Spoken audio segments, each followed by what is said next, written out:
Bueno, ahora sí, bienvenidos alumnos y exalumnos del Instituto Gato Dumas, de las sedes de Buenos Aires, de Pilar, de Rosario, de Montevideo, Bogotá, Barranquilla. Sean todos bienvenidos.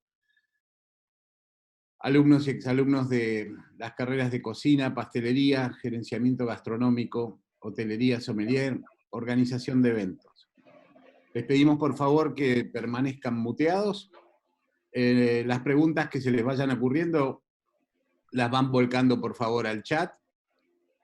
Al punto de eso se encuentra en la sala nuestro jefe de profesores de cocina y pastelería, don Fernando García, que las va a ir recolectando, y al final de la ponencia de nuestro invitado, él es el que se las va a ir haciendo una por una. Con respecto al invitado de hoy, es un profesional de una amplísima trayectoria. Yo sé que quizás exagero un poco, pero de los 30 y pico años que convivo con la gastronomía, casi en su totalidad, resuena en el ambiente gastronómico el nombre de Fernando Orsiani. Es un empresario gastronómico, es docente de gastronomía, durante años fue docente del instituto y fue director de cocina. Es presidente de la asociación Bocuse d'Or Argentina. Es coach, asimismo, del equipo argentino. En varias oportunidades ha ido al Mundial y lo sigue siendo. Puntualmente creo que se desarrolla en todos los ámbitos de la gastronomía, en el catering, en la producción, en la docencia. Y es un apasionado también de lo tecnológico, de lo nuevo, de la cocina 45, de gama 1, de gama 2, cocina flexible, cocina de ensamblaje. Realmente es muy sólido en eso. Y sobre todas las cosas es un amigo de la casa. Así que durante una hora aproximadamente va a contar su historia, sus idas, sus vueltas, sus anécdotas, que son millones. Es un gran conversador. Y luego entonces vamos a tener media hora para que responda a las preguntas que ustedes le vayan a ir cargando al chat a través de Fernando García. Así que sin más, para nosotros es un gran gusto disfrutar al señor Fernando Orsiani. Muy bienvenido, Fernando. Hola, Carla, ¿cómo estás? Muchas gracias por la invitación, antes que nada. No, por favor, un placer, Fernando. Decía al principio que estás cada vez más joven, uno cada vez está más viejo, más gordo, más pelado. Vos simplemente cada vez estás más pelado, pero estás más joven y más renovado. Eso seguro, eso todavía no lo puedo solucionar, pero bueno, sí, la verdad que estoy bien. Bueno, entonces, libre para contar tu historia, tus comienzos, tus triunfos, tus fracasos. Queremos que muchos de los que están en la sala sientan en vos un sentido de motivación para ser gastronómicos en general. Tengamos en cuenta que no solamente hay cocineros, hay organizadores de eventos, hay hoteleros, hay sommelier, hay gerentes. Vos tenés una trayectoria en todas las canchas, así que escuchamos atentamente. Bueno, primero gracias por la presentación, tal vez es demasiado, ¿no? Pero sí, hace ya unos cuantos años que arranqué con esto de la gastronomía, arranqué por el 95. Digamos, mi carrera arrancó por otro lado. En esa época todavía no había, digamos, las escuelas de cocina, no era una cosa que como es ahora, como fue unos cuantos años después, era muy raro. Y, y yo empecé primero soñando ser ingeniero, por otro lado. Soy técnico electrónico y hice el industrial, pero siempre me gustó cocinar. Familia italiana, mi vieja cocinando, la nona, los tíos, todos cocinando. Entonces de chiquito vi vi gente cocinar alrededor, ¿no? Y transmitiendo amor por medio de la cocina, ¿no? De un plato, ese era el mimo, ¿no? que nos daban todos los días.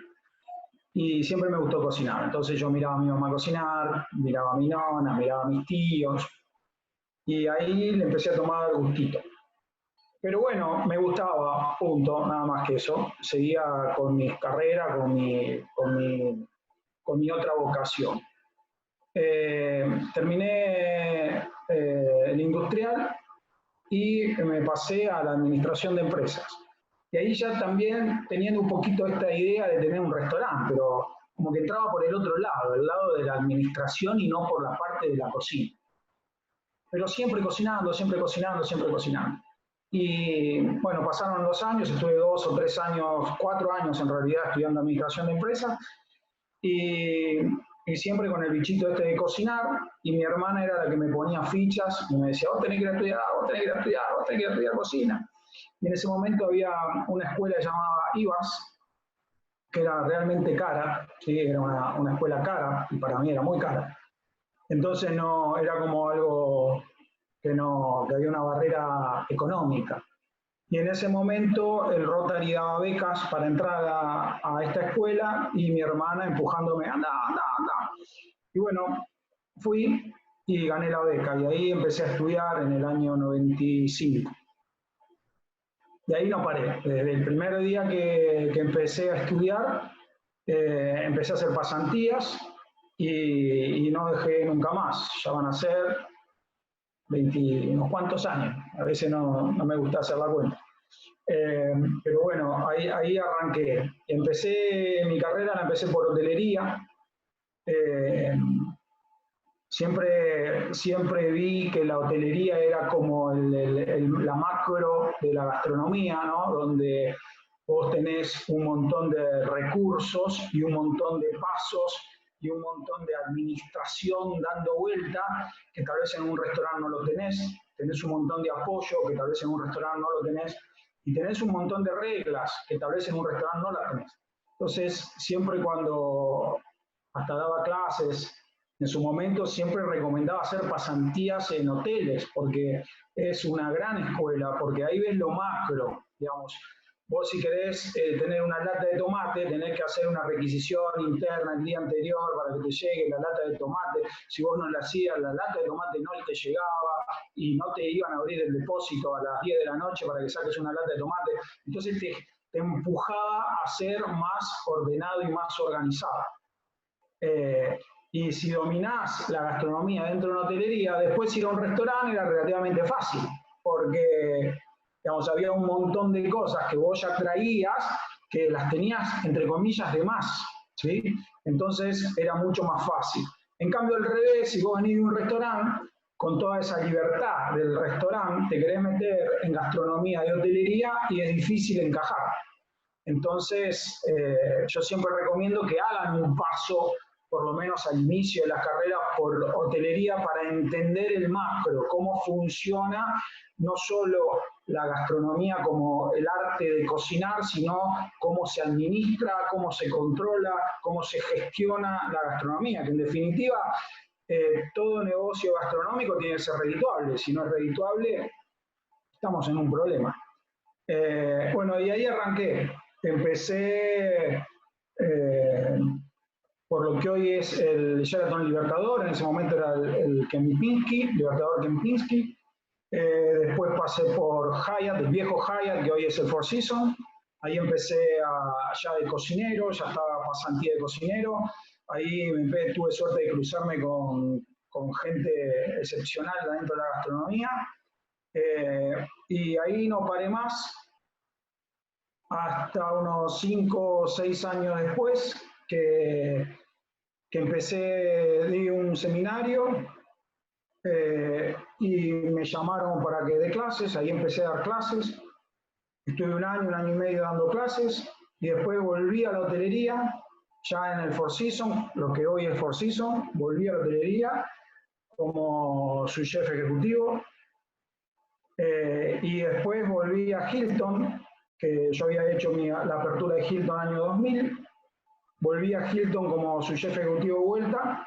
Ahí trabajé 2 veces, digamos, hice la apertura, después me fui a dar clases, después pasé a Four Seasons y después volví a Hilton, Buenos Aires, y ahí es donde más desarrollé todo esto de la tecnología, ¿no? Si bien el primer puntapié lo tuve en Hyatt en el año 97, donde en ese momento estaba de chef Javier Sánchez, una historia que siempre cuento. Yo todavía estaba estudiando en el segundo año, y estaba Javier Sánchez y el que era el chef ejecutivo y director de alimentos y bebidas, que es Francis Drillien, era en su momento Francis Drillien, un francés. Estaban los dos, yo estaba picando cebolla, ¿no? Ahí a un costadito picando cebolla, y de repente los veo a los dos con una bolsa de vacío con un bife de chorizo adentro. Imagínate, año 97. Hacían estos locos con un bife de chorizo dentro de una bolsa. Y la metían adentro de una olla con agua. Y después la sacaban, y la volvían a meter, y la sacaban. Yo seguía picando cebolla, miraba al costado, estos tipos que están haciendo. Y después sacan ese bife de la bolsa, lo cortan, y los dos abrazados al bife de chorizo mirándolo, a ver, uy, mirá el color, y lo miraban a la luz. Yo, estos tipos están totalmente locos. Al otro día o en esa semana, daba la casualidad que la esposa de este chef Francis Drillien era mi profesora de francés en la escuela donde yo estudiaba cocina. Entonces le pregunto, el otro día estaba tu marido abrazado a una bolsa de vacío, con un bife, y lo metían en agua y lo sacaban. Y ella me contestó, mirá, esa es la técnica sous vide. Mirá vos. Me dice, pero Francis no sabe nada de eso, ¿no? Entonces yo me quedé, lo mató de golpe al marido. Digo, ¿y dónde se aprende esto? Mirá, me dice, esto es una técnica muy nueva, muy moderna, recién en Francia la están empezando a utilizar. Hay un solo lugar en Francia donde enseñan, que es en Le Nôtre. Mirá qué bien, imagínate en esa época, no es que había internet, buscaba Google o mandaba un WhatsApp y me aparecía, tuve que empezar a investigar un poco. Y en el 98, 1 o 2 años más tarde, me fui a hacer el curso de cocción al vacío, de sous vide, con el sous chef de Joël Robuchon, que Joël Robuchon era el que estaba diseñando allá en Francia toda la nueva tecnología de cocción sous vide, y su sous chef era el que daba las capacitaciones, Eric Lotier, y ahí tomé el curso de vacío. También 2 o 3 meses más tarde tomé el curso de regeneración, y ya antes del 2000 yo ya estaba capacitado en esta nueva tecnología, que acá nadie no tenía ni idea, o sea, había 1 o 2 personas que solamente habían tomado el curso argentino, y bueno, acá todavía no estaba establecida la tecnología, no había ni el equipamiento, hasta que abren Hilton. Allá Alvear tenía algo de equipos,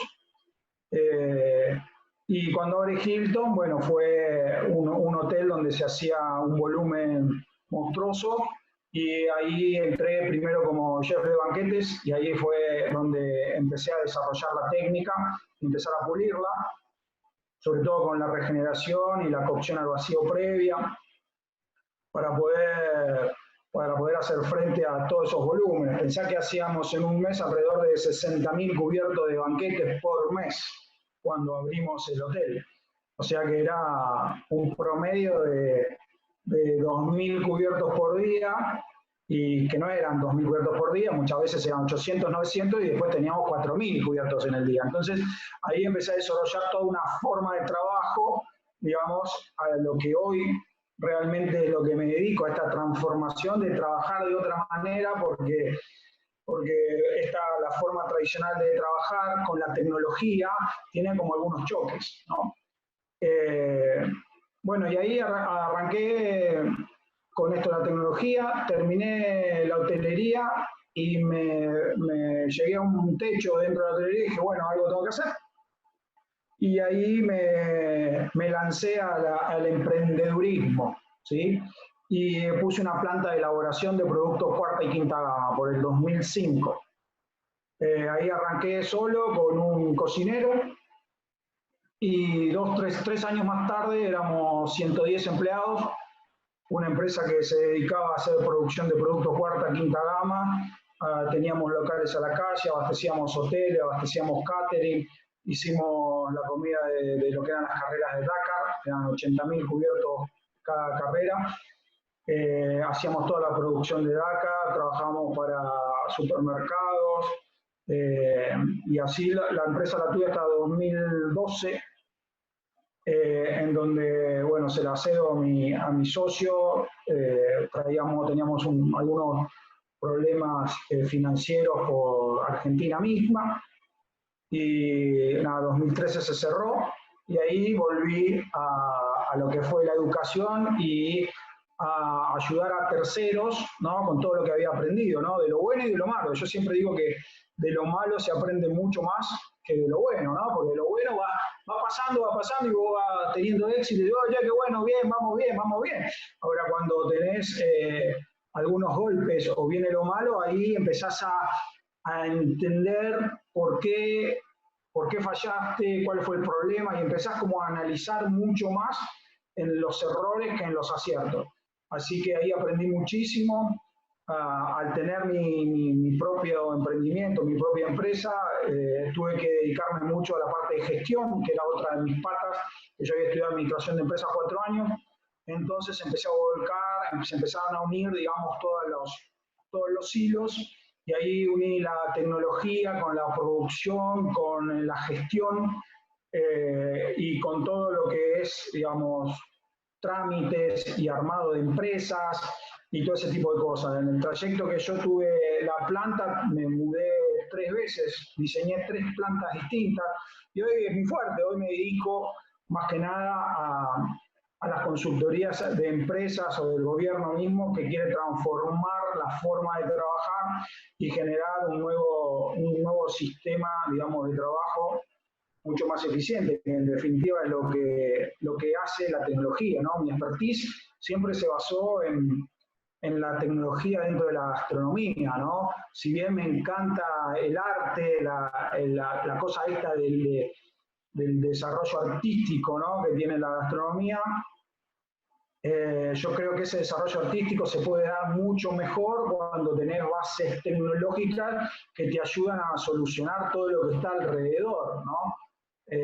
Entonces, ese es un poquito, digamos, la historia. Hoy me dedico a generar proyectos propios y para terceros, a administrar, a enseñar a gestionar empresas a empresas.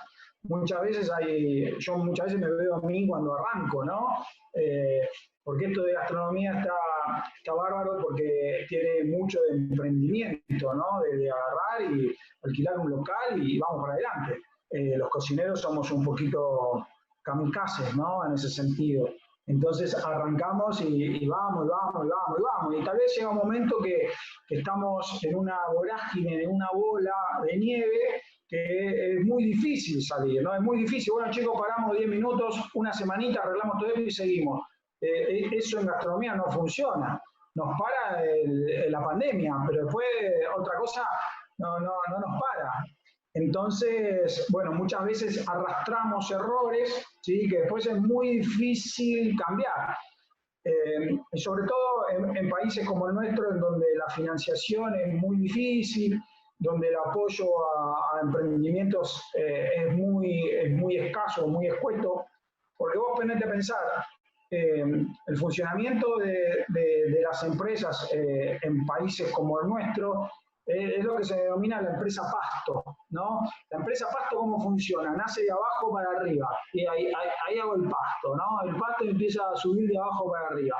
Entonces, ¿esto qué significa? Tal vez está el chico, el dueño del negocio y un ayudante. ¿Cómo arranqué yo? Y un ayudante. Y empiezan a trabajar, y el negocio empieza a crecer. Cuando empieza a crecer, necesitamos más gente para que nos dé una mano. Entonces, ¿qué hacen? Vos que estabas acá abajo y tu compañerito que venía al trabajo, los dos suben y le dan espacio a los que vienen atrás. Y esto vuelve a crecer. Si tenés suerte y seguís trabajando, vuelve a crecer. Entonces, es como que va subiendo y la empresa se empieza a transformar en un pequeño monstruo, pero desorganizado, porque va creciendo a medida que se puede. En otros países lo que pasa es al revés. Es decir, bueno, mira, vamos a hacer una empresa. Bueno, necesitamos capital para hacer una empresa. Perfecto. El capital lo puedes obtener de un financiamiento externo, algún socio que quiera invertir, lo puedes obtener de un banco que crea o de alguna herramienta del gobierno que quiere generar empleo. Entonces, empezás al revés. Dices, che, bueno, mira, tenemos esta plata. ¿Qué tenemos que hacer? Bueno, mira, necesitamos un gerente general, por decirlo de alguna manera. Necesitamos alguien que se encargue del marketing. Necesitamos alguien que se encargue de la operación. Necesitamos alguien que se encargue de la administración y la finanza. Bueno, son 4 personas. Bueno, contratemos 4 personas. Esas personas van a armar sus equipos. Entonces, la empresa nace de arriba para abajo. Entonces, nace organizada. Y ahí pasa lo mismo con la tecnología.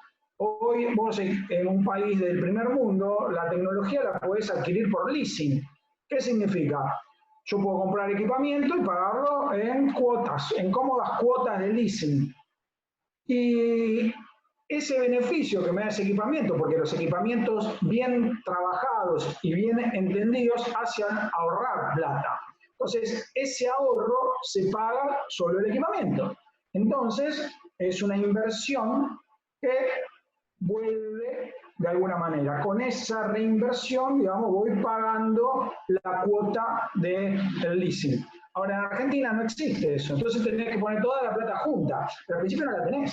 Entonces necesitas mano de obra. Entonces vos crecés con mano de obra. Llega un momento que tenés 30 personas y vos decís, che, si pongo una máquina me ahorro 5, por decir algo. Bueno, pero ¿cuánto te sale ese equipo? Tanta plata. ¿Cuánto te sale desvincular o transformar esos 5 en otra parte? Y tanta plata más. Entonces decís, no, no lo hago. Entonces seguimos siempre trabajando en un formato medio difícil de desarrollar. Las veces que voy afuera y veo cómo trabajan en otros lados en este sentido, ¿no? Es asombroso porque entras a un restaurante, cualquiera sea, uno que abrió, que lo hizo una persona que le gusta la gastronomía o un chef que... Y entras al restaurante y decís, pero acá tiene todo. ¿Cómo? ¿Cuánta plata puso acá? Es lo primero que decís, yo, ¿cuánta plata puso acá? Y pusimos 500.000 euros. ¿Y dónde lo sacaste? Y no, préstamo, esto, lo otro, y la plata aparece. Entonces, claro, una vez me acuerdo, fui a preguntar a un banco, tenía la duda, ¿no? Fui a preguntar a un banco en España. Hola, ¿qué tal? Mirá, para pedir un crédito acá, y me dice, mirá, como vos tenés una sociedad nueva, solo te podemos dar 150.000 euros en efectivo al 3% anual. Y leasing, de lo que quieras, todo lo que es silla, mesa, horno, todo te lo podemos dar en leasing. Y yo me fui, bueno, che, qué pena, lastra, me di media vuelta y dije, por favor, ¿por qué no sucede esto en nuestro país? Entonces, digamos, se arranca de otra manera. Por eso acá tal vez la tecnología muchas veces no penetra en el mercado de la manera que está en otros países del mundo. Pero después tenemos otro tema, que la tecnología la tenemos que saber utilizar. Utilizarla a nuestro favor. Y creo que ahí es donde viene la transformación de la que yo tanto hablo, ¿no? En todas mis charlas o con las empresas que trabajo. Digamos, la transformación tecnológica no significa comprar un horno, un equipamiento de procesamiento, un equipo de cocción al vacío y ya está. Digamos, la transformación tecnológica empieza en la cabeza de cada uno. Empieza de arriba para abajo. Yo cuando me llama una empresa que quiere hacer algo, yo siempre le digo, mirá, primero tenés que estar convencido vos en transformar tu manera de pensar y después podemos transformar todo lo demás. Porque el problema no es el horno, ¿sí? Porque esto es muy lindo, yo compro un horno, ya todos conocen un horno inteligente, un Rational o cualquiera, está el horno ahí, yo lo aprieto 3 botones y el horno cocina solo, y se acabó, me doy media vuelta y chao. El problema no es el horno, el problema es todo lo que está alrededor. Porque muchas veces entro a una cocina y está el horno a 180 grados directo. Pero, ¿para qué tenés un horno de 20.000 euros a 180 grados directo? Poné cualquier horno que funcione exactamente igual. Acá lo que hay que hacer es modificar todo lo que está alrededor de la tecnología. Por eso el cambiar la forma de pensar y hacer que esa tecnología sea lo más eficiente posible, digamos. Esa es la clave. Así que bueno, y así llegamos a nuestros días, y así estoy haciendo eso. Pero bueno, si querés hablamos un poquito de cómo avanzar con eso. Sí, por supuesto, ya nos metiste de cabeza. Estaría bueno, Fernando, que hagas una sucinta descripción para poner a todo el mundo en tema, qué significa gamma 1, gamma 2, gamma esto y gamma lo otro, como para que todo el mundo esté en sintonía. O sea, no todo el mundo tiene conocimiento tan profundo en el tema. Está bien. Es muy simple. Los alimentos están divididos en gamas, ¿no? Las gamas se fueron dando a medida que la tecnología fue avanzando, ¿sí? Entonces, está la gama 1, que la gama 1 es como encontramos el alimento en la naturaleza, ¿sí? Un pedazo de carne, un repollo, una lechuga, un pollo, ¿sí? Eso es gama 1. Nadie le hizo nada, ¿sí? Está el producto ahí, gama 1, que es el que usamos, supongamos, en el 70% o 80% de la gastronomía, 90%. El gamma 2 es la primera evolución tecnológica. Siempre cuando hablamos de gamas, hablamos de tecnología. La primera evolución tecnológica fue el enlatado, fue la apertización, ¿sí?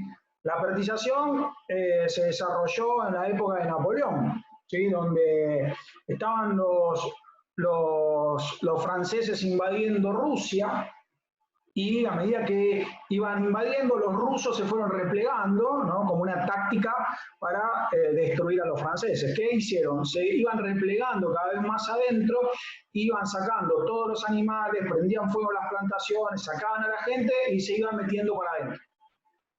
Al norte, cada vez más frío, ¿sí? Se venía el invierno, los franceses avanzaban, ¿sí? Y no tenían comida, no tenían qué comer. Imagínense que no es que iban en un avión o en un tanque, iban todos caminando, empujando, ¿no? Todas las cosas, todos los elementos bélicos, ¿sí? Entonces empezaron a morir de hambre, empezaron a tener enfermedades, cada vez estaban más debilitados. Entonces Napoleón hizo un concurso en Francia, en París, para ver quién podía desarrollar una forma de llevarle alimentos, ¿no? A estos muchachos que estaban tratando de invadir Rusia. Y ahí apareció un pastelero, Nicolas Appert, que agarró productos, un guiso, lo puso adentro de una majuana de la época y lo hirvió, ¿sí? Ahí él utilizó la pasteurización, pero no como, no es que la inventó, porque Pasteur la descubrió unos 40, 50 años después. Pero lo que estaba haciendo era pasteurizar el producto. Bueno, no hicieron a tiempo, los franceses perdieron, pero de ahí quedó esta apertización, que es el enlatado, y el nombre es por Nicolas Appert. Esa fue la primera, digamos, evolución tecnológica, gama 2. Gama 3 es el congelado, la próxima evolución tecnológica, el congelado. Pero el congelado, digamos, como un producto entero, ¿sí? No tiene ningún tipo de elaboración, ¿sí? Entonces, esa es la gama 3, producto congelado. Gama 4 ya es un producto que está procesado o semiprocesado, que normalmente puede mantenerse congelado o en otros formatos, ¿sí? Que puede ser atmósfera modificada, envasado al vacío, lo que sea. La gama 4 básicamente es un producto procesado que está listo para cocinar, ¿sí? Una hamburguesa, ¿sí? Compro la hamburguesa, la cocino y se acabó. Compro vegetales cortados o papa pelada, es un gama 4 que lo cocino y ya está. Entonces, lo que estoy haciendo es sacando del medio un proceso, el proceso que genera la suciedad o el proceso que genera los cortes, ¿sí? Entonces, ese es el gama 4. Y el gamma 5 es el producto procesado, cocido, listo para regenerar, que ahí es donde normalmente entra lo que es la cocción al vacío. Es un producto que yo no tengo que cocinar, sino que solo tengo que regenerar. De ahí nace lo que se llama el sistema de cocina 45. Es una cocina que utiliza gamma 4 y gamma 5. ¿Eso qué significa? Que en el momento del servicio, no necesito cortar, no necesito picar, no necesito hacer nada de eso, solo necesito cocinar, ¿sí? O regenerar.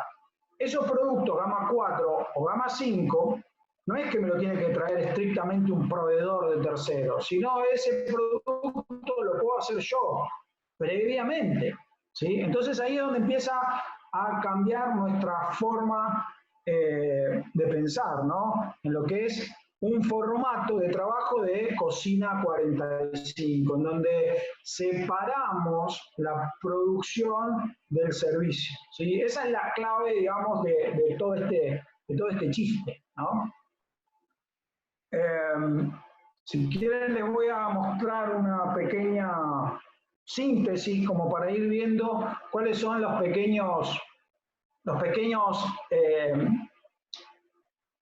highlights, cosas importantes que hay que entender para lograr poder hacer una transformación, ¿no? ¿Qué es lo básico? ¿Qué es lo que entro con cualquier cliente y digo, mira, tenemos que hacer todo esto? Porque si no hacemos todo esto, no podemos generar el cambio hacia la tecnología, porque nosotros estamos muy acostumbrados, ¿sí?, a trabajar tradicionalmente, ¿sí? ¿Qué es tradicionalmente? Lo que todos aprendemos en la escuela, ¿sí? Cómo trabajar, cortar, picar, las cocciones, las básicas, las salsas, las madres, todo eso es una cocina tradicional, a la que hoy llamamos cocina tradicional, ¿sí? Hay una evolución a eso, no quiere decir que sea distinto a eso, ¿sí? Esa base la tenés que tener, porque si no tenés esa base, por más que tengas tecnología, no sabes cocinar. Entonces, hay que entender todas esas bases y después hay otro pedazo más avanzado de decir, bueno, che, con todas estas bases, ¿cómo pienso y cómo trabajo de otra manera para lograr ser mucho más eficiente? ¿Sí? Acá la clave de esto es ser más eficiente, trabajar con un producto mucho más estándar, ¿no? Yo siempre digo que la calidad de un restaurante no está propiamente dicha en la calidad del producto, sino en la estandarización de ese producto. ¿Qué significa esto? Que vos hayas elegido la calidad que quieras, ¿sí? No quiero decir que es buena calidad o mala calidad, quiero decir que hay distintos, ¿sí?, niveles de calidad donde vos te podés parar. Hayas elegido el que hayas elegido, siempre tenés que tener en el tiempo el mismo producto, porque eso es lo que va a determinar si sos exitoso o no sos exitoso. Siempre digo que cuando uno va a comer a un restaurante y le gusta la comida, lo va a recomendar. Entonces, cuando vos recomendás cualquier cosa, decís, che, mirá, fui al restaurante de Josecito, hace unas papas fritas que son espectaculares, ¿no sabés? Crocante, dorada, por fuera, la sal justa, cuando las mordés adentro un puré, no sabés, una cosa deliciosa. Entonces, a todos tus amigos les decís, che, está buenísimo, vayan a ver Pepito. Al otro día va tu mejor amigo de Pepito, te llama por teléfono y te dice, che, las papas son una porquería. Lo que me dijiste vos, cualquier cosa. Y ahí es donde el estándar de ese restaurante fluctúa. Si el estándar fluctúa, la fluctuación siempre va para abajo, ¿sí? Es lo mismo lo que pasa con McDonald's. Vos decís, che, McDonald's es una porquería, pero es estándar. Vas a cualquier parte del mundo y la del Big Mac es igual. Es la misma porquería, sí, pero es igual. Eso es asombroso. Digamos, eso es lo que tenemos que lograr como profesionales, que sea siempre igual, porque cuando vos recomendás algo, cuando alguien te va a recomendar, el próximo que venga va a sentir lo mismo que el que te recomendó. Y el que va y a los 3 meses se acuerda de las papas fritas de Pepito, va a lo de Pepito y va a comer y quiere probar esas mismas papas fritas, digamos, acá hay mucho de sentimiento, ¿no? No solo vamos a un restaurante para alimentarnos, vamos porque queremos sentir esas sensaciones. Si lo de Pepito cambió la papa frita, el Pepito va a estar en un problema. Porque cuando vos vas la segunda vez y no era lo que era antes. Cuando vos decís no era lo que era antes, ya está, no volvés más a ver Pepito. Le podés llegar a dar una oportunidad más. Pero ahí es cuando el restaurante se cae. Digamos, los restaurantes que subsisten, esto es estadística, no lo digo yo, los restaurantes que subsisten más de 5 años se pueden considerar restaurantes exitosos y esa vida del restaurante se da por la estándar del producto, porque el día que abrió y el 5.º año el producto tiene el mismo estándar, no por otra cosa, es por eso. La gente te va a elegir porque le gusta ese producto. Hay gente para todo, hay gente para el top, hay gente para el medio, hay gente para el de abajo. De hecho, si se fijan también estadísticamente, el top solo tiene el 1,5% al 2% de la población que va a comer al top. O sea, no es el negocio el top, ¿sí? Entonces, el otro 98% va a comer, o sea, la gastronomía está hecha de ese 2 para abajo, ¿sí? Entonces, lo que busca la gente es estándar. Y es lo más difícil de hacer en la gastronomía. Entonces, para lograr el estándar hay que pensar de otra manera, hay que transformarse, hay que lograr llevar ese formato de estandarización a lo más alto de todo. Por eso, ahora vamos a ver algunas cositas, si el sistema me deja verlo. ¿Ven ahí? ¿Algo acá al lado? ¿Sí? Sí, perfecto. Bueno, primero vamos a hablar de esto, justamente lo que estábamos recién hablando, un sistema de producción eficiente. Un sistema de producción eficiente está dado cuando, este es el clásico sistema de las latas, ¿no? ¿Vieron? Los enlatados funcionan de esta forma. ¿Cuándo producen las latas? Cuando el tomate está en su mejor punto, cuando el tomate está en abundancia y cuando el tomate está barato. Digamos, las tres cosas se dan cuando tienen volumen, ¿no? Entonces, en ese momento es cuando hacen la producción del tomate, ¿sí? Esa producción la hacen, como dice ahí arriba, de manera eficiente y económica. ¿Por qué es económica? Porque lo vamos a comprar en el momento que es barato. No lo vamos a comprar cuando lo traen de otra parte del mundo que sale 5 veces más el tomate. Entonces lo vamos a producir cuando de la manera más eficiente y económica posible, ¿sí? Con eso vamos a crear un stock con ese producto. Y lo que vamos a hacer con ese producto es después venderlo durante el año, ¿sí? Este es el clásico sistema industrial, por decirlo de alguna manera, de la fabricación del tomate, ¿sí? Y esa es la idea, ¿sí? Generar un sistema de producción eficiente, ¿sí? No solo producir algo rico, sino producirlo de manera eficiente, ¿sí? Obviamente, ahora vamos a ver que también queremos que sea estandarizada, ¿sí? Cuando nosotros pensamos en tecnología, lo que intentamos hacer es maximizar la productividad de la tecnología. ¿Qué es lo que pasa? Muchas veces llega un restaurante que tienen ahí el Rational para 20 bandejas y están muy orgullosos de su Rational y está muy bien, pero lo veo cocinando con 2 bandejitas solas en el medio. Es decir, pará, si vos tenés un Rational que puede producir 40 bandejas, ¿por qué lo estás usando con 2? ¿Por qué no poner las 40 bandejas? Pero en el sistema tradicional no se pueden poner las 40 bandejas.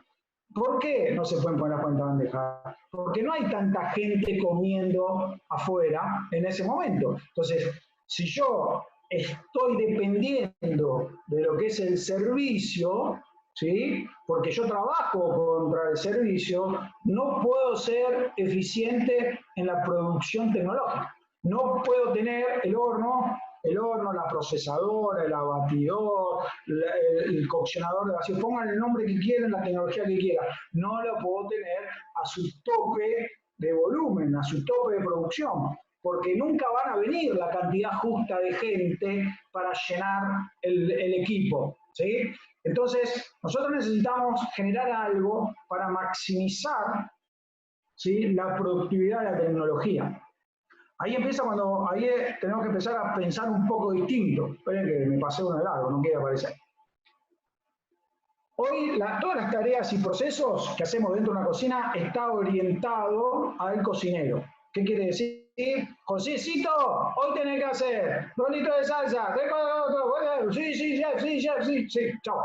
Entonces, a ese pibito, a un cocinero, lo que le estamos haciendo es pedirle que haga 50 cosas, ¿sí? Todo rápido.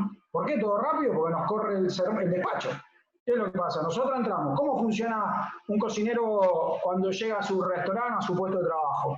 Lo primero que hace es, entra al puesto de trabajo, saluda, se lava las manos, se cambia, todo, se pone lindo, chaquetita limpia, blanca, hermoso, gorrito, ahora vamos a tener barbijo, lentes, bueno, ahora iremos un poco más equipados.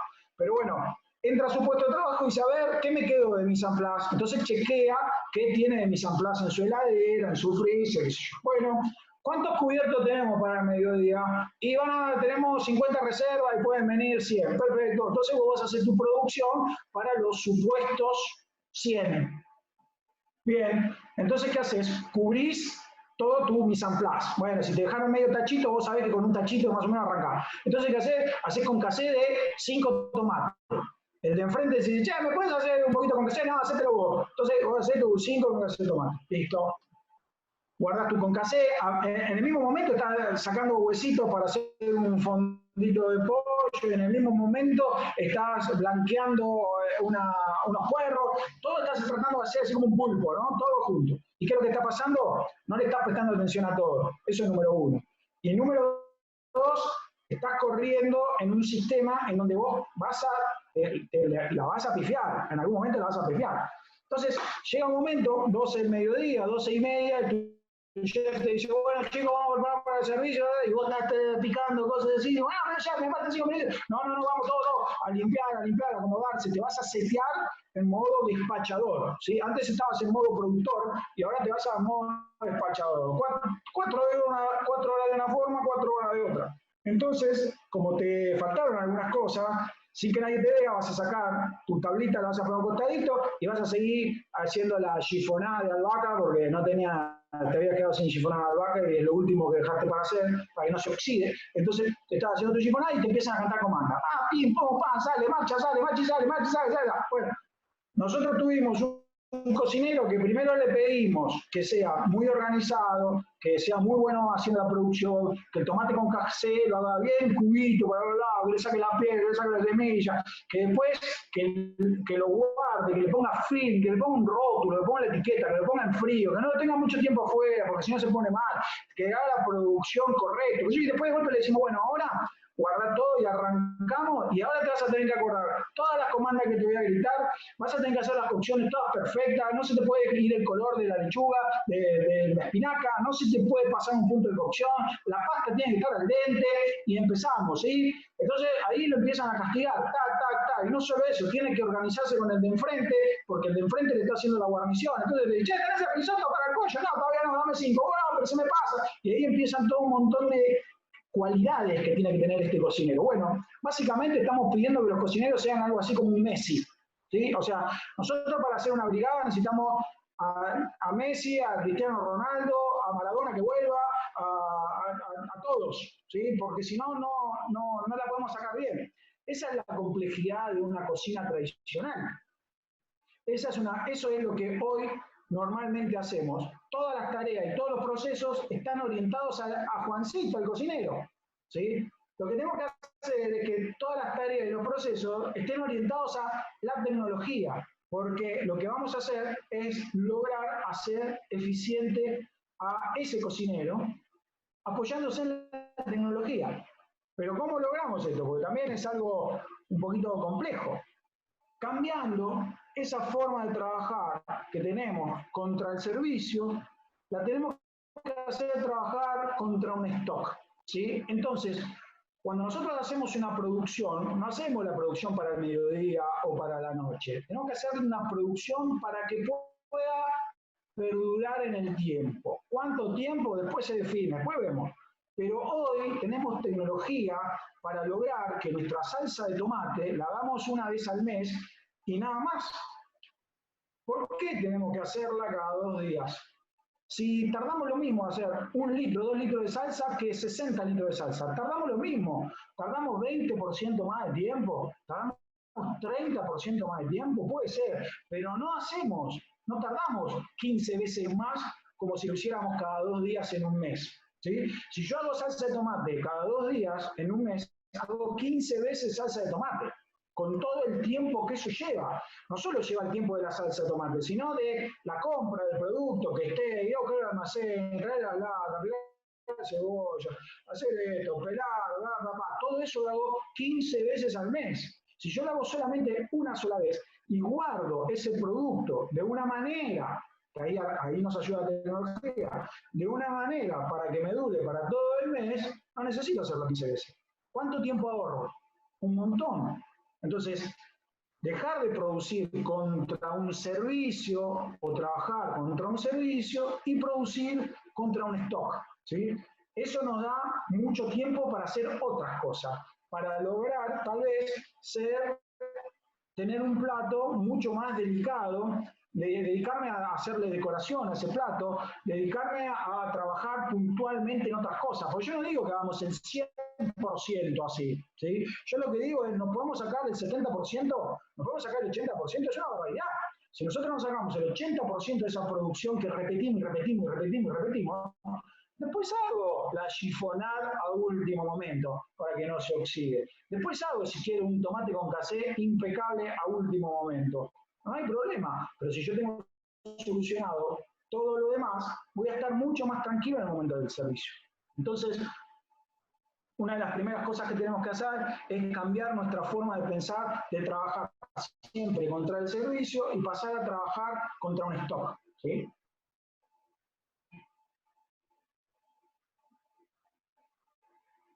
Cuando vos empezás a trabajar contra un stock, empiezan a aparecer otros grandes beneficios. ¿Cuál es el primer beneficio que aparece? Es que siempre vas a hacer la misma cantidad.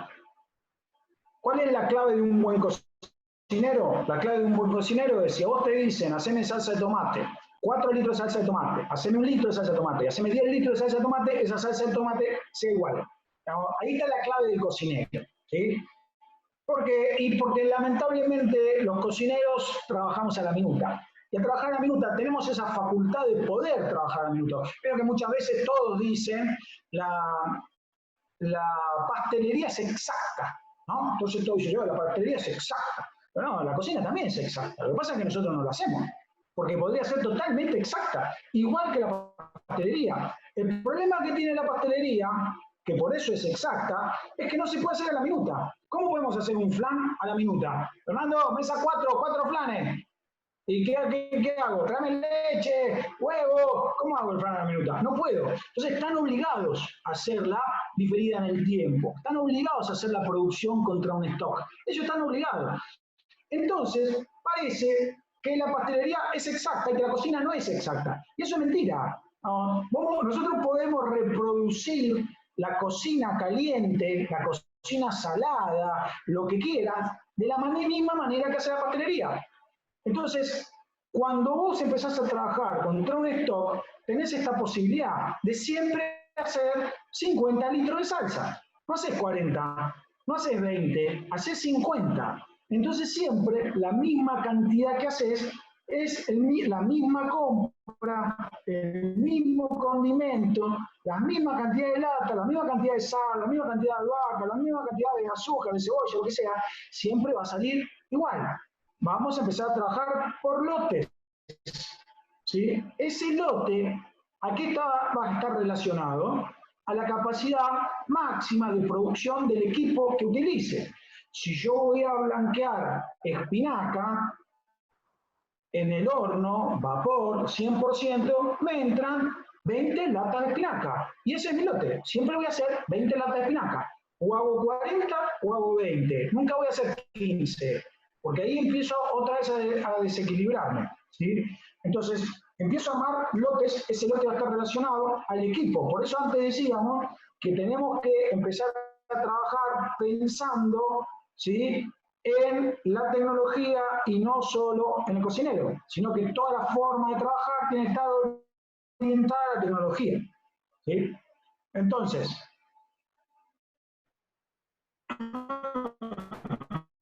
otra vez quiero ir el día 12. Entonces, nuestro lote va a ser la receta. No vamos a hacer receta para 5 porciones, para 100 porciones, para 1 porción, porque es imposible de replicar después. Entonces, vamos a hacer el lote exactamente igual a la receta. Entonces, si nosotros tenemos una olla donde podemos cocinar 40 litros de salsa, nuestra receta va a ser 40 litros de salsa, no va a ser 20. Las compras van a ser para 40 litros de salsa. Puedo llegar a hacer doble lote, 2 recetas, hago 80, pero no me quedo en el medio, porque si no, pierdo la estandarización. ¿Sí? Entonces, el lote va a ser lo mismo que la receta. Y logramos de esa manera una estandarización porque siempre repito la misma cantidad, como los pasteleros, ¿sí? Exactamente igual. No, a ver, yo el otro día también tenía una charla con otro cocinero y yo le decía, hoy las cocciones están solucionadas. Hoy si vos sabés leer, sabés cocinar perfecto, no necesitas nada más. Mi nene de 9 y mi nene de 11 pueden cocinar perfecto, solo porque saben leer, porque hoy la tecnología hace que podamos cocinar perfecto. ¿Sí? Entonces, ¿para qué perdemos tiempo preocupándonos si la pechuga se está cocinando bien o se está cocinando bien, que no se queme, que no se pase, que no salga seca? ¿Para qué? Si ya lo podemos solucionar, ya está solucionado. Estamos en la era que se solucionó la cocción. Entonces, enfoquémonos en todo el valor agregado que le puedo dar a esa pechuga alrededor. ¿Sí? Ahora, ¿qué es lo que pasa? Vos decís, bueno, antes el servicio, yo preguntaba, ¿cuántas reservas hay? 100, y yo cocinaba para 100. Ahora, ¿qué me va a disparar la producción? Hay algo que dentro de lo que es el stock, hay algo que se llama el par mínimo y el par máximo. El par mínimo es el que te va a disparar la producción. ¿Qué significa par mínimo? Es una cantidad que se determina según cuánto tiempo vos tardás en volver a hacer el stock total o el par máximo. Por ejemplo, si yo me entero que me quedé sin salsa de tomate un sábado a la noche, obviamente al proveedor no lo puedo llamar hasta el lunes. Entonces necesito pasar todo el domingo. El lunes recién puedo llamar al proveedor. El producto me llega el martes. Yo lo voy a producir el miércoles y recién el jueves lo voy a tener libre. Lo voy a tener 5 días. ¿Cuánto consumo yo en 5 días? Y consumo 10 litros por día. Bueno, necesito por lo menos 50 litros de salsa que sea ese par mínimo, porque cuando me entere de que tengo que producir y yo llame al proveedor, estos 50 litros se van a empezar a gastar día por día. Cuando pasen esos 5 días, yo ya tengo que tener el par máximo. Normalmente, si necesitamos 5 días, probablemente tengamos 7 días para tener una seguridad. ¿Sí? O porque si cayó feriado un día. Entonces, supongamos que tardamos 7 días, necesito un stock para superar esos 7 días, porque a medida que yo va pasando el tiempo, ese stock va a ir cayendo. ¿Sí? Entonces ahora ya la producción no depende de cuántos vienen a comer, la producción depende de cuánto tenés guardado. ¿Sí? Entonces cambia la forma de trabajar la producción. Imagínense si yo lunes, esto funciona mucho mejor, aunque toda la gente dice, bueno, por eso las grandes empresas lo pueden hacer. Esto funciona mucho mejor en empresas chiquititas o en restaurantes de una sola persona. Imagínate si vos tenés tu restaurante y todos los días tenés que hacer todo. Y la verdad que es complicado. Ahora, ¿qué pasa si el primer lunes del mes haces todas las salsas del mes? El primer martes del mes haces todas las guarniciones de los próximos 15 días. Y los miércoles te dedicas a las carnes y los postres. Y se acabó. Jueves, viernes, sábado, que es tu día fuerte, solo te dedicas a servir. No tenés por qué producir. Entonces, lo que estás haciendo, vieron que normalmente hay una curva que determina, ¿sí?, como la cantidad de trabajo que tenés. Esa curva tiene picos. Un restaurante, por ejemplo, puede tener esos picos los jueves, viernes, sábado. Una empresa de catering tiene esos picos noviembre, diciembre del año. Algunos lo tienen en pico semanal, otros lo tienen mensual y otros lo tienen anual. Entonces, ¿cuál es la idea? En el momento que estamos en el pico alto, no achatar esa curva, ¿no? Ahora que está famoso esto, aplanar la curva. Lo que quiero es toda esa producción, haberla hecho en la etapa o en el periodo que teníamos la curvita por abajo. Eso significa producir lunes, martes y miércoles para servir jueves, viernes y sábado. Y el domingo me lo tomo de franco. ¿Entiendes? Entonces, cuanto más chiquito es el negocio, por decirlo de alguna manera, más eficiente es. ¿Sí? Por eso trabajamos contra par mínimo, eso dispara la producción. Y después, el servicio, por otro lado, ¿no?, se nutre de este stock. Entonces, hay un stock en el medio, en donde yo hago la producción y entra en este stock, y del otro lado hay servicio que va sacando ese producto de stock. Entonces puedo dividir y separar totalmente lo que es la producción del servicio. Una vez que puedo hacer eso, ahí voy a ser extremadamente eficiente en la utilización de la tecnología, extremadamente eficiente en el estándar del producto, extremadamente eficiente en los costos, extremadamente eficiente en la gestión, en el control, ¿sí? No es lo mismo. ¿Qué pasa cuando entra un cajón de pollo a un restaurante? ¿A dónde fue a parar ese cajón de pollo? No tenemos idea. Puede haber parte de una pechuga, parte fue un guiso, parte fue comedor de personal, parte fue un caldo, no tenemos idea dónde fue a parar. Y muchas veces, lamentablemente, lo que pasa es que eso se pierde, ¿sí? No entra en ningún lado, digamos. Cuando yo produzco contra esto, yo hoy trabajo todo el pollo. Entonces, hoy cuando termino el día, voy a saber a dónde se fue una pechuga, a dónde se fue una patamulo, a dónde se fue una carcasa. Entonces tengo el control. Lo que hago es paso de kilos a unidades, que es otra gran clave de esto, porque el control de las unidades es mucho más eficiente que el control en el kilo, ¿sí? Si yo tengo en mi cocina de despacho, le entregan desde producción 10 pechugas cocidas, ¿sí? Y en el servicio sacó 7, tiene que haber 3. Hay que fijarse en la heladera, hay 3, porque 7, ¿sí? Si tenemos 10, sacó 7, quedan 3.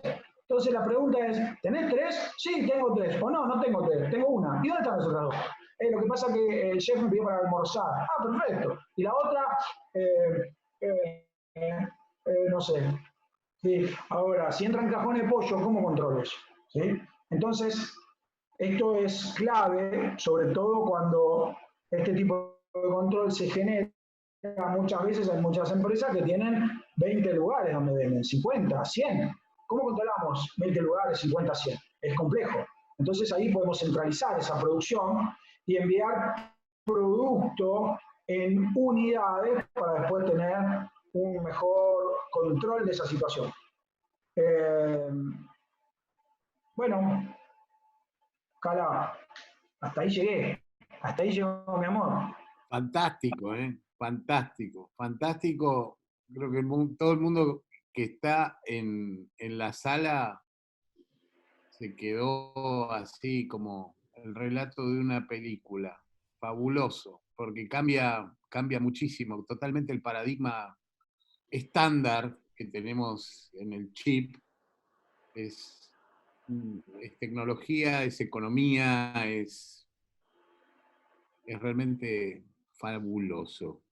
Así que, Fernando García, que está ahí en la sala, si por favor puede empezar con las preguntas y dale el tiempo que vos quieras, no las hagas cortitas, no. Explayate, como dije y lo mantengo, sos excelente conversador. Hola Fer, ¿cómo andas? Bueno, primera pregunta. ¿En qué consiste la técnica de regeneración? Bueno, gran pregunta. La regeneración es la hermana mayor, por decirlo de alguna manera, o el primo de uno de los formatos que es la cocción al vacío. La regeneración básicamente significa lo que normalmente decimos recalentar, pero a eso sumarle la humedad, ¿sí? Los productos, desde que el producto empieza en el medio del campo hasta que lo llevamos al plato, tienen humedad. Cuanto peor lo trato al pobre producto, más humedad le estoy quitando. Entonces, es muy importante que cuando lo procese pensando en esto. Por eso, cuando vamos a guardar las cosas en una cámara, tiene que tener film, por ejemplo. ¿Por qué? Y porque si no tuviesen film, el aire que pasa de la cámara lo empieza a secar.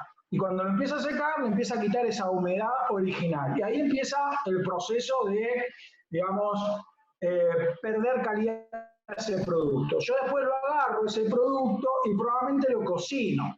Si yo en la cocción lo arrebato, lo pongo en el horno, a la pechuga la puse a 180 grados y me lo olvidé, después tenemos un pequeño corchito. Fernando dijo que hay que enfriar rápido, entonces tal vez después lo ponemos en un abatidor que no funciona bien, o directamente no lo pongo en un abatidor, lo pongo en una cámara y hasta que se enfría. Vieron que sale vapor del producto. Eso significa, si sale vapor, es porque se está secando, no es por otra cosa. Entonces, cuanto más rápido lo seco, más vapor va a quedar o más humedad va a quedar en el producto. Entonces, la regeneración es clave porque le devuelve humedad. No recaliento el producto sin pensar en la humedad. Siempre tengo que pensar en la humedad, desde el inicio hasta el final. Si yo en cada uno de los pasos que voy dando en ese avance del proceso voy cuidándolo el producto para que mantenga su humedad, la regeneración lo que va a hacer es calentarlo nuevamente, pero manteniendo esa calidad. Por eso hay varios tipos de regeneración en donde se regeneran productos a baja humedad, a media humedad o alta humedad, básicamente. Depende del producto, ¿no? Depende de la humedad que tenga ese producto, yo lo que quiero es mantenerlo. Regenerar, ¿por qué dije que es el hermano o el primo de la cocción al vacío? Porque la cocción al vacío, imagínense, yo tengo todas las pechuguitas envasadas al vacío, cocidas en una bolsa, que no perdieron humedad. Fíjense que adentro de una bolsa la humedad no se va a ningún lado. Entonces, no perder la humedad. La cociné a temperatura perfecta de la pechuga, ¿sí? La temperatura perfecta de la pechuga es 64 grados. Entonces lo que voy a hacer es cocinarla a 64 grados. ¿La voy a cocinar a 80? No. ¿La voy a cocinar a 100? No. ¿A 150? No. ¿A cuánto vas a cocinar? 64. ¿Por qué? Porque es perfecta. Entonces voy a cocinar todo el producto a 64. Después la enfrío adentro de esa misma bolsa que va a seguir teniendo la humedad. Yo le cuidé con la cocción la humedad, le cuido la humedad en el abatimiento. Y después, en frío, voy a armar el plato. ¿Sí? Agarro un plato, voy a secar esa pechuga, bien sequita, la voy a poner en el plato. Por otro lado, hice, no sé, puré de papa, voy a poner puré de papa. Por otro lado, hice vegetales grillados, voy a poner vegetales grillados. Todo en frío. Cuando hablamos de regeneración al plato es esto. Todo lo pongo en frío, lo puedo poner el día anterior o 5 horas antes del servicio. Una vez que hice eso, los guardo, los enfundo, le pongo un estuche para que no pierda humedad y los pongo en cámara y espero ahí. En el momento que quiero hacer un servicio de 100, 200, 500 personas, voy a sacar esos carros con los platos ya previamente armados, que los armé tranquilo. ¿Por qué? Porque no corrí contra el servicio. Los armé tranquilos, están todos decorados, hermosos. Lo único que le falta es salsa y parte crocante, porque en la regeneración, al haber humedad, la parte crocante se va a humedecer. Entonces lo que hago es caliento todos los platos juntos en un carro especial, en un horno combinado, que me va a dar la posibilidad de controlarle la humedad. Una vez que los calenté, los saco, le pongo un estuche para que me mantenga X cantidad de tiempo y en ese mismo horno voy generando, digamos, regeneraciones de los distintos carros. Entonces lo único que tengo que hacer es bajar el plato en un servicio, ¿no? Bajo el plato, le pongo la salsa, le pongo la decoración, sale. ¿Sí? De esa manera podemos hacer banquetes de gran volumen, para que le dé una idea. Estaba Fernandito ahí en su momento, en Hilton. Podíamos sacar, yo tomaba el tiempo, ¿no? Para ver cuánto tardábamos. Y hacíamos eventos de 2000 cubiertos más o menos al plato, o sea, llevaba el plato, y lo sacábamos en 9 minutos, desde que salía el plato 1 hasta que salía el plato 2000, ¿sí? Ahora, cuenten en su casa cuánto tardan en hacer 4 platos y se van a dar cuenta que hacer 2000 platos en 9 minutos es una barbaridad, ¿sí? Entonces, de la única forma que lo podemos hacer es con regeneración, no hay otra opción. Si no, necesitas 200 cocineros que cada uno emplaten 100 platos, 80 platos, porque si no en 9 minutos no le va a dar, y lo van a emplatar de la manera que puedan. Entonces los platos se van a ensuciar, las guarniciones van a estar torcidas, los lomos se van a caer, alguien lo va a tener que limpiar, va a ser mucho más complejo. Y ese es el sistema de regeneración, ¿no? Es un sistema que se utiliza para grandes eventos. ¿Sí? No sé Bien, si está la pregunta. Súper claro. ¿Cuál es el error más común que viste en los emprendedores? El más común de todos los más comunes es que se gastan toda la plata en armar el proyecto y no guardan plata para hacerlo andar. Entonces, che, ¿cuánta plata tenemos? Tenemos 50.000 pesos. Listo, se gastaron 50.000 pesos y dicen, bueno, hoy abrimos. Y el sueldo de la gente, ¿quién lo va a pagar? Y bueno, no, pero hoy abrimos. Sí, pero no es que abrís y se te llena el restaurante, empezamos a ganar plata. No funciona así, muchachos. Es un tema. Entonces, yo siempre le digo, si vos no tenés por lo menos para cubrir el costo de los próximos 6 meses, costo fijo, ¿no? ¿Qué es el costo fijo? Por ahora, porque yo ya tengo mi teoría de que los costos fijos van a cambiar el formato. El costo fijo, que es el alquiler, el recurso humano, entra lo que sería un costo fijo semifijo, la luz, el gas, todo eso hay que pagarlo, ¿sí? Los seguros, internet, todo eso hay que pagarlo. Entonces, ¿cuánto vas a gastar por mes de eso? Y 50.000 pesos. Perfecto. ¿Tenés esa plata para los próximos 6 meses? No. Y bueno, probablemente tengamos un problema. Entonces, esos son los negocios que enseguida se caen, o sea, empiezan, no tienen cómo generar esa plata, porque no la van a generar el primer mes, o se endeudan o empiezan a deber, ¿sí? ¿Cómo una empresa empieza a endeudarse? Lo primero que deja de pagar es todos los que son impuestos, ¿sí? Deja de pagar el IVA, deja de pagar el ingreso bruto, deja de pagar.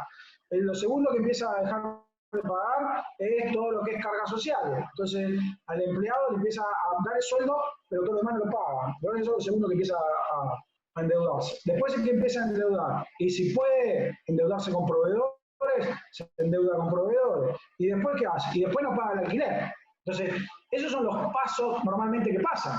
Entonces, cuando vos ya ves que no puede pagar el alquiler, que no puede pagar las cargas sociales, que pateó el IVA y entró en plan de cuota, y eso, ya estamos en problemas graves.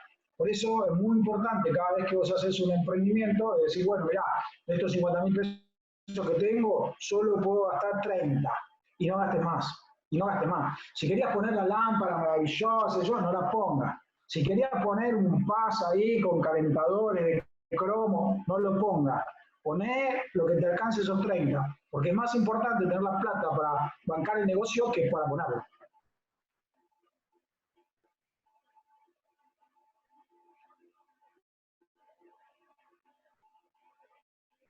¿Alguna otra pregunta, Fer?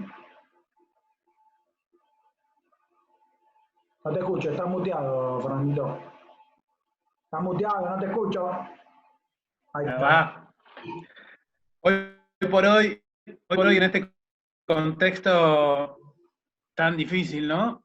¿Cómo ves el tema del negocio puerta a puerta? ¿Qué recomendación le podés dar a los que hoy por hoy quieren incursionar en eso, ¿no?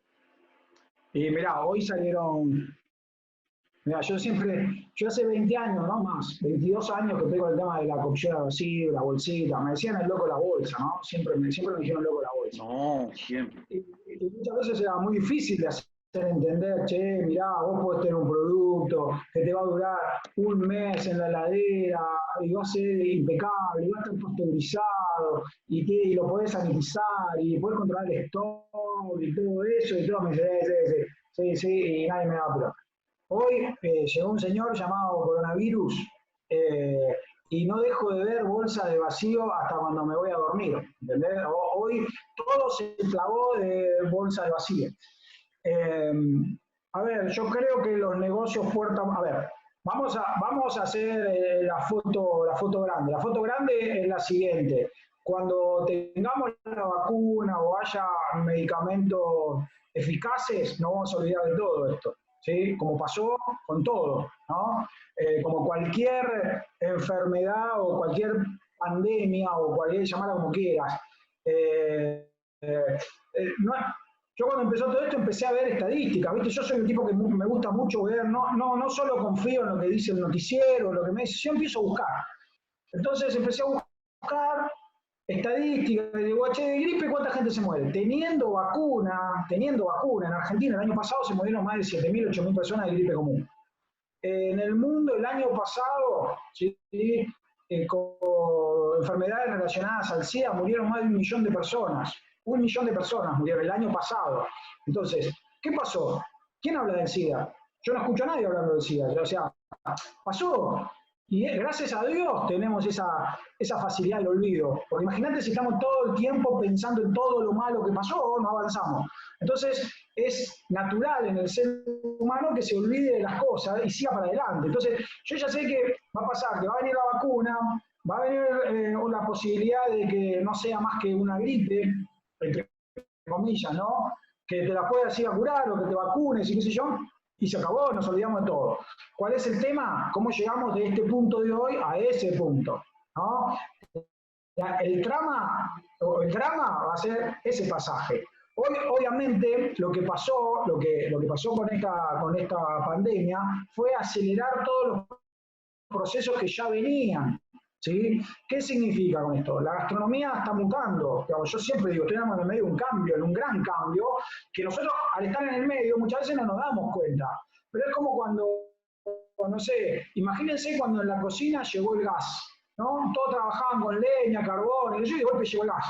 ¿Qué pasó? O sea, o de golpe llegó la heladera, ¿no? Todos estaban colgando las cosas en lugares frescos y la carne se lo traían, y de golpe llegó la heladera. Pero ¿qué pasó? No, esto no es un proceso que arranca de un día para el otro. Esto no es, bueno chicos, a partir del lunes de la semana que viene todos tenemos heladera y vamos a trabajar con la heladera, o todo nos llega el gas y vamos a andar con el gas. No, estamos en el medio de ese proceso, ¿sí? Hoy te das cuenta que la gente joven consume mucho, digamos, anhela esto del chef que está ahí en Instagram, en la tele, qué sé yo, y le gusta, y dice, qué bueno, y sube fotos, y lo vea, qué sé yo, pero después no va a comer al restaurante ese chef. Después no va. O sea, después se da vuelta y pide una hamburguesa, pide un sushi, ¿sí? No va a comer al restaurante. Si no, vayan a las estadísticas. Los restaurantes en el mundo cada vez son menos. ¿Sí? En Francia, los bouillons bajaron un 10, un 15% la cantidad en 10 años. O sea, se murieron el 10, el 15% en Francia. Entonces, ¿por qué a nosotros no nos va a pasar? ¿Sí? Entonces, eso se está dando. ¿Sí? Eso se está dando. Imagínate todos los sistemas de delivery que hay ahora. Digamos, la gente hoy se junta en su casa, los jóvenes más, se juntan, si no los que están ahí, los jóvenes, por favor, pueden levantar la mano los que hacen esto, se juntan en su casa, ven los amigos, toman algo y cada uno, che, ¿vos qué querés? Sushi, y vos qué querés, empanada, y vos qué querés, no, a mí traeme una hamburguesa, pim, pim, pim, pim, una hora más tarde llegan todas las cosas. ¿Salen a comer? ¿Van a comer a un buen restaurante? No, entonces, ustedes mismos pregúntense, ¿cuándo fue la última vez que fui a un buen restaurante a comer gastronomía que diga, me partió la cabeza? Pregúntenselo. Si hace más de un mes que no fueron, estamos en el horno. ¿Se entiende? Entonces, esto de la comida puerta a puerta va para ahí, no hay ninguna duda que va para ahí. El tema es que hoy estamos haciendo todo. Esto pasó en el mundo lo que siempre pasa en Argentina, ¿viste? Que uno pone cancha de pádel y el negocio, vamos todos y ponemos cancha de pádel. Entonces destruimos el negocio. Después otro dice, ponemos los kioscos, los maxi kioscos, todos vamos a poner maxi kioscos. Y ponemos el parripollo, vamos todos y ponemos parripollo. Entonces, todos nos fundimos porque todos queremos hacer lo mismo. Vemos que hay un negocio. Bueno, esto imaginate a nivel mundial. Esto la primera vez que pasa a nivel mundial. Todos se pusieron a hacer comida delivery.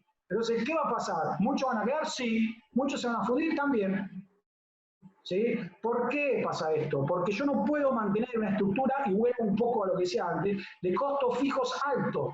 Yo creo que esto va a apresurar el cambio de forma de hacer negocio.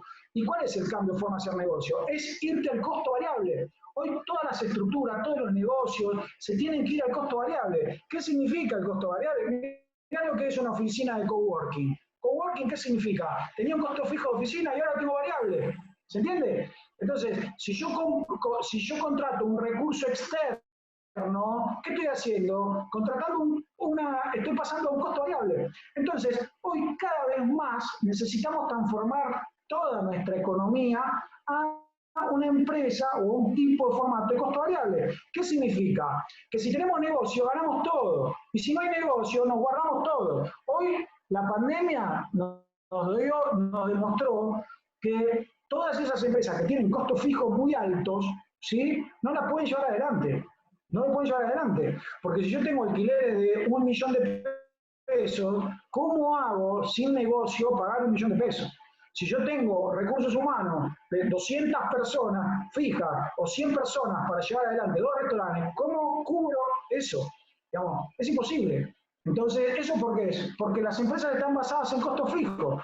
Y creo que hoy las aplicaciones, yo siempre veo esto, veo que en el mundo del futuro no hay empresas, hay aplicaciones. Si yo soy gastronómico, cocina, va a haber una aplicación que me va a juntar ¿sí? Con el que quiere mi producto. Si yo diseño piezas para automóviles, va a haber una aplicación que va a decir en el mercado, necesito diseñar un resorte para la nueva Ferrari F97. Y vamos 10 a aplicar, uno va a ganar y ese va a cobrar por ese diseño. Y no voy a trabajar en Ferrari, voy a estar en Hawái trabajando. ¿Se entiende? Entonces, yo creo que el mundo va para ese lado. ¿Sí? Es un poco una utopía, puede ser, pero las señales dicen que vamos por ahí. Bien, No sé perfecto. Si... Sí. Bueno, vamos a ir cortito y al pie.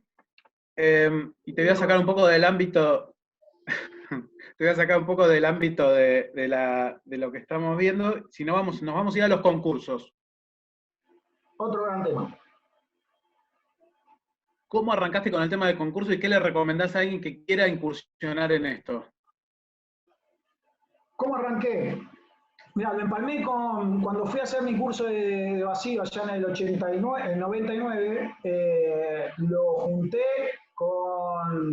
yo estaba trabajando con Darío Gualtieri, que fue, digamos, el segundo que fue a concursar a Lyon, al Bocuse d'Or, y fui. Entonces hice las dos cosas juntas.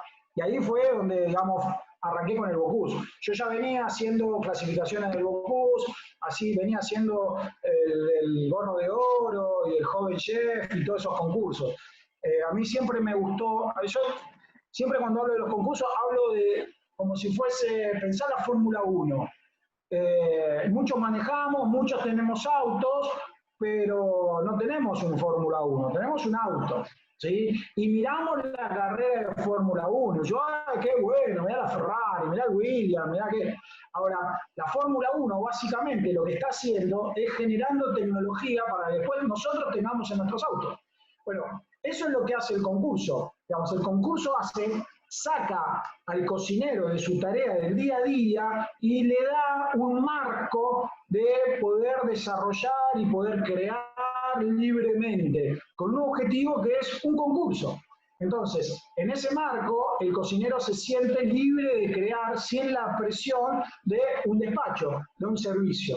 Entonces empiezan a poner ideas, empieza a desarrollar técnicas, y esas ideas y técnicas después las va a aplicar a su propio restaurante. Y otros, en el concurso, la van a ver. Y eso va a generar que esa técnica o ese formato de presentar, ese formato de cocinar o lo que sea, se vaya, digamos, distribuyendo en el mundo. Y lo que va a pasar es que todos vamos a crecer. Si no, ahora tal vez un poquito más con las redes sociales, pero hace 5 años atrás, y no mucho más, no había forma de ver lo que se estaba haciendo en el mundo. Solamente tenías que ir a trabajar, te tenías que ir de pasantía a lo de Arsac, a lo de, no sé, Thomas Keller o cualquiera que elijas, y te tenías que ir ahí a como espiar, no había otra forma. Para eso están los concursos todos podemos ver lo que están haciendo todos. Y ahí en el 99 arranqué, fui con Darío, después fui con Diego Jera como equipo, ayudando en el equipo. Martín Monteni fue en 2003, ahí estábamos con un problema de crisis, entonces no pude ir, y después fui a todos.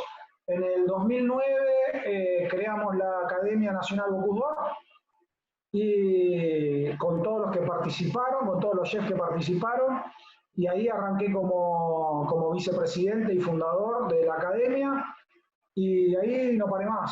Digamos, mucho tiempo estuvimos ahí en Gato Dumas. Gato Dumas nos sigue apoyando. Hoy por hoy, Adrián Albanesi entrena en el Gato Dumas de Rosario, que es nuestro candidato, y tiene el apoyo de Gato Dumas allá en Rosario. Y bueno, y ahí arranqué, y no, la verdad que no paré más. Es algo que me gusta, que me apasiona, que le trato de poner lo mejor. Y nada, a veces se complica, se pone un poco cuesta arriba, porque todo esto, digamos, es horas, es plata, ¿sí? Que tenemos que salir a buscar y muchas veces no la encontramos y la ponemos nosotros en nuestro bolsillo. Es un tema complejo, pero la verdad que es muy satisfactorio y nada, me gusta mucho, lo disfruto. Bien. Bueno, ahora te vuelvo otra vez al otro tema. ¿qué bibliografía recomendás? Mirá, ahí si pueden ver, o sea, mandé una foto de cómo estaba armando el estudio y tengo toda la compu, la tengo apoyada en un montón de libros y yo siempre digo lo mismo, libros de receta hay millones, libros de técnicas hay pocos, libros de conceptos hay muchos menos. Entonces, cada vez que trato de recomendar un libro, siempre recomiendo libros que tengan técnica, que tengan contenido, no solo una linda foto o una linda receta, ¿sí? Entonces, esos son los libros que te van a llenar, que te van a dar vuelo, ¿sí? Yo creo que la base de todo el conocimiento que puedas tener está dentro de la base de las técnicas. Porque después, cuando vos tenés las técnicas y desarrollaste las técnicas, tu creatividad se expande de una manera exponencial. Porque vos podés empezar a decir, che, mira, ¿qué pasa si con ese repollo hago la técnica que utilicé para qué? Y ahí es donde vos empezás a explotar. Ahora, si vos solo sabés recetas, no podés salir de ese encasillamiento de la receta, porque no sabés cómo moverte. Las recetas o los libros de recetas son disparadores, para mí hablo, ¿no? Son disparadores. Pero son disparadores porque tenés una base técnica. Si no tuviese la base técnica, no podría más que replicar esa receta del libro. ¿Se entiende? Entonces, yo creo que hay que hacer primero una buena base de libros que te desarrollen la técnica, que te desarrollen la cabeza, que te den concepto, que te expliquen qué pasa. ¿Sí? Yo soy el amante del por qué, ¿no? ¿Y por qué? ¿Y por qué? Siempre me pregunto lo mismo. ¿Y por qué? A la harina hay que agregarle el agua. ¿Y por qué? ¿Y qué pasa si le agrego el aceite? Y no, porque el aceite encapsula, entonces bueno, ahora estoy entendiendo. ¿Sí? Entonces, creo que pasa un poquito por ahí. Libros de técnica fueron mis primeros libros y son los que más tengo. Debo tener 40, 50 libros de técnica. Y después de recetas tendré 20, 30, tendré 100 libros más o menos. Y la base para mí es esa.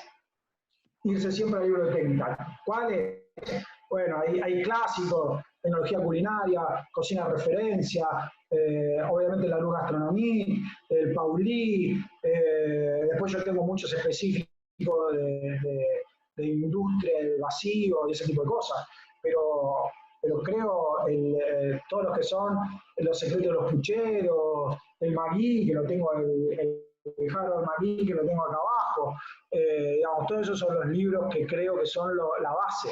¿Sí? Una vez que tenés eso, todo lo que quieras. Bien. Trabajar por primera vez en el extranjero, ¿vos decís que hace la diferencia en un futuro? Sí, a ver, podemos enfocarlo de varias ópticas. ¿Sí? La primera óptica es que cuando volvés, entre comillas, el común del que te va a contratar, ya con solo haberte ido, ya te pone en otro nivel. Por más que no estés en otro nivel. ¿Sí? Entonces, estuvo con Pepito. Y muchas veces estuviste con Pepito solo picando perejil y no viste nada más que cómo picar perejil. Entonces, no es que sos mucho mejor. Eso depende siempre de uno. A ver, yo creo que te vayas o no te vayas solo a estudiar o a trabajar, siempre depende de vos.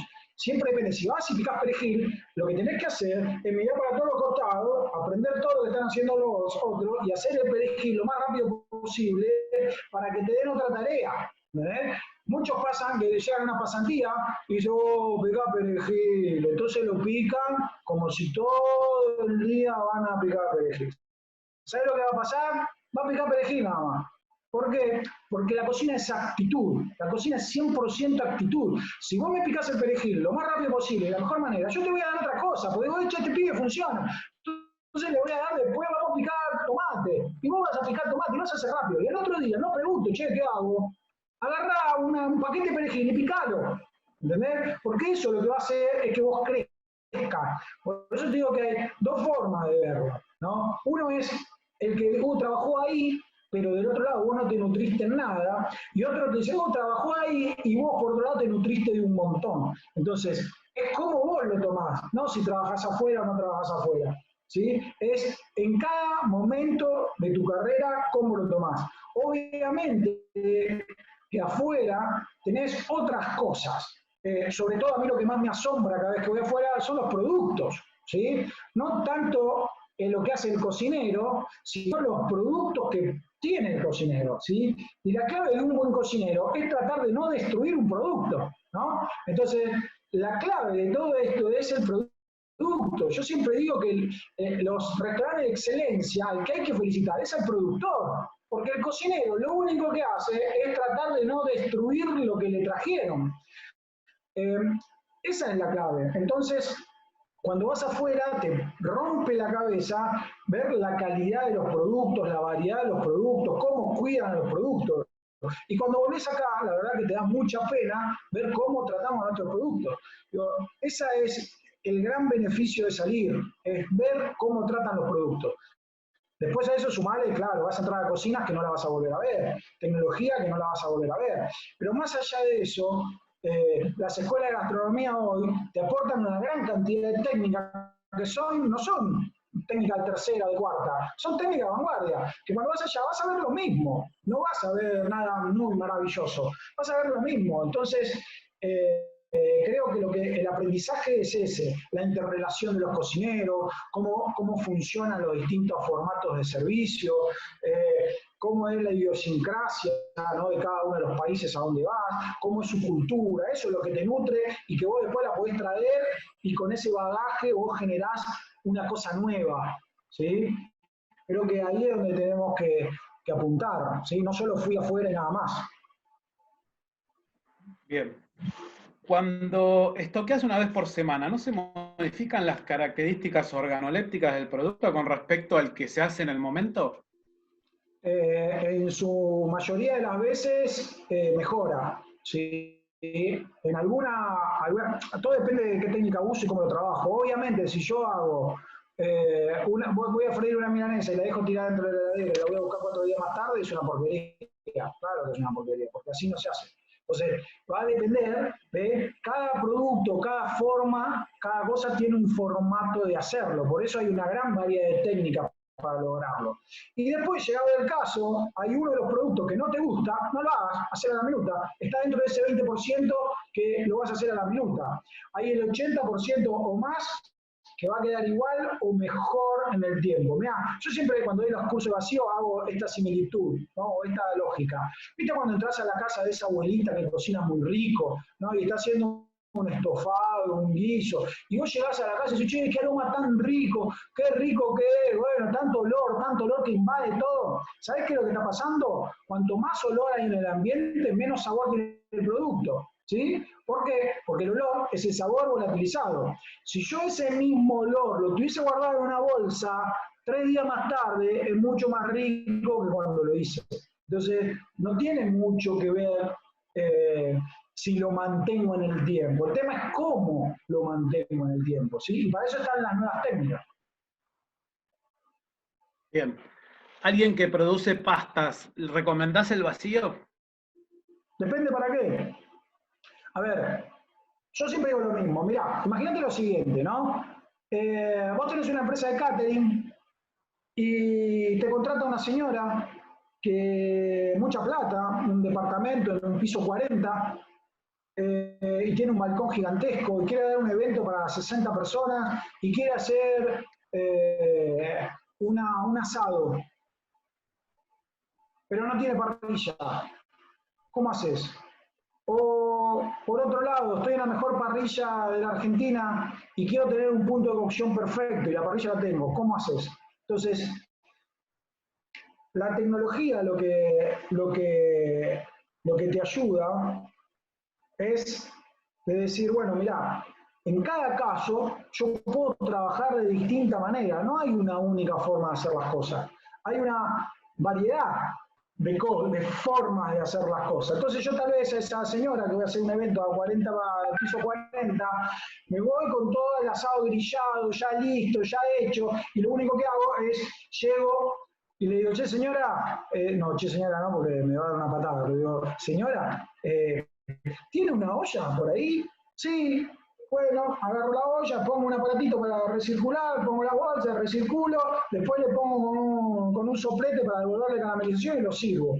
Y por otro lado, ya lo solucioné, y por otro lado, en un restaurante, una parrilla top, de la mejor que puede haber en el país, yo puedo controlar solamente el punto de cocción de la carne. Entonces, yo no lo grillo, no le hago nada, no le pongo sal ni nada. Lo único que hago es cocinar una cocción perfecta solo. Y después lo único que hago en el momento, lo grillo y sale perfecto.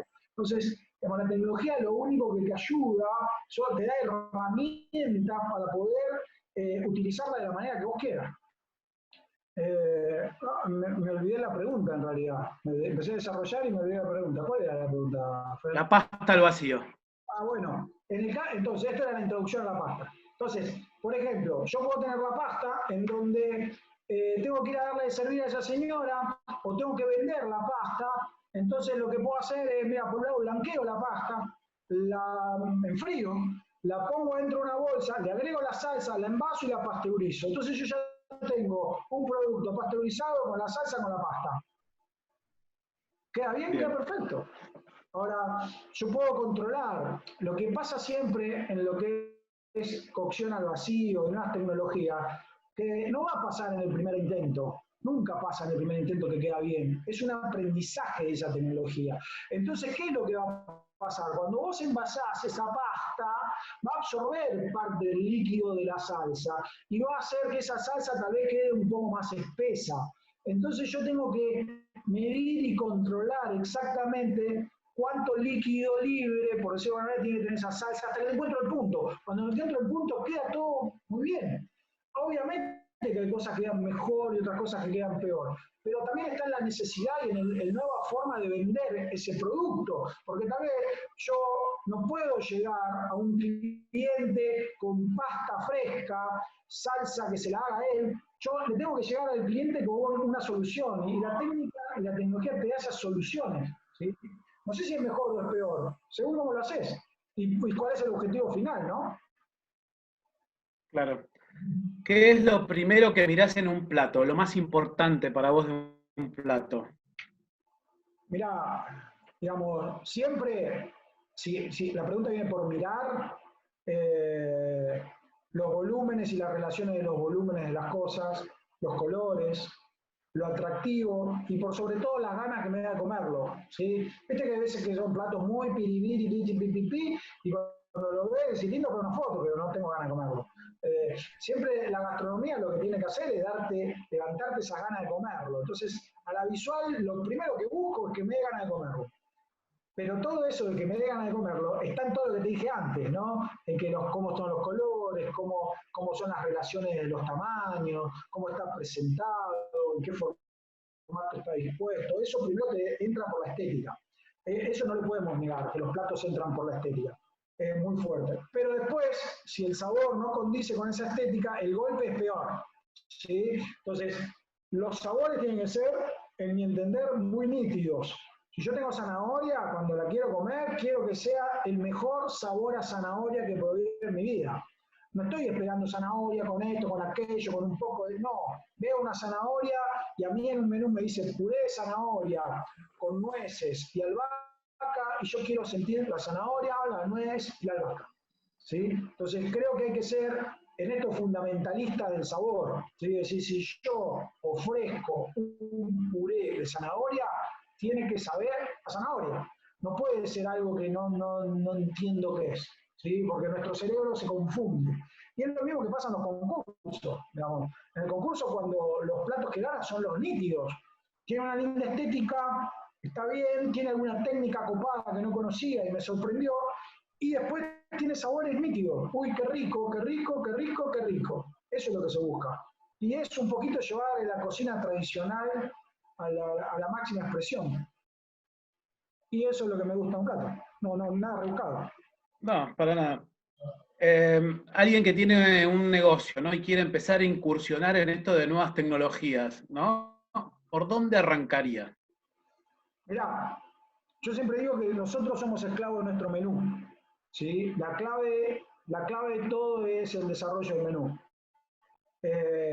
Según lo que yo ponga en el menú es el problema o la solución que voy a tener después atrás, ¿no? Siempre veo todo muy lindo cuando los cocineros arrancan en sus primeras cartas y menú y están muy entusiasmados, qué sé yo. Entonces empiezan a escribir un plato y dice, tiernitas pechuguitas con crocante y sabores y tiernos algodones de colores y y hacen un plato espectacular y cuando se dan vuelta, así tienen 4 hornallas y el bachero que lo mira así. Bueno, y ahora, ¿cómo hacemos eso?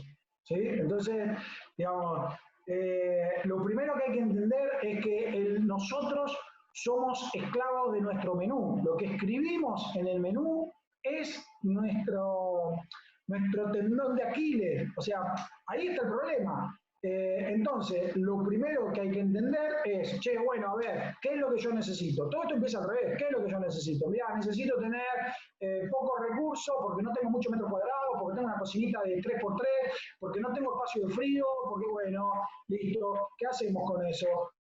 ¿Cómo podemos mejorar esto? Y bueno, mira, si ponemos una cocinita, como dijo Fernando, si ponemos una maquinita de vacío, la ponemos acá abajo, y el lunes hago toda la producción, y el martes, bueno, perfecto, lo hacemos de esa manera. Una vez que tengo ese concepto, escribo el menú. ¿Y el menú qué lo voy a hacer? Escribiendo en base a eso. Entonces, es muy importante entender qué recurso disponés, sobre todo en tecnología o cómo lo pensás hacer, para después sentarte y escribir un menú acorde y que sea eficiente para eso.